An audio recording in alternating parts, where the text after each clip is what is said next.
you know that I don't usually require a dinner jacket or tie for my parties. Exchanging one's work boots and blue jeans for Oxfords and wool trousers shows one's appreciation for the host's hard work and hospitality.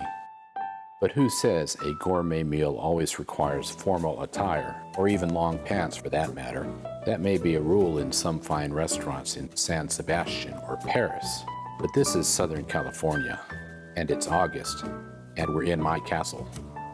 So this week, we're going to dine on truffles and escargot and duck breast and maple chantilly, and we will partake of these delicacies in our shorts and t-shirts, and yes, maybe even sandals. That's right, I do as I please. Stay thirsty, my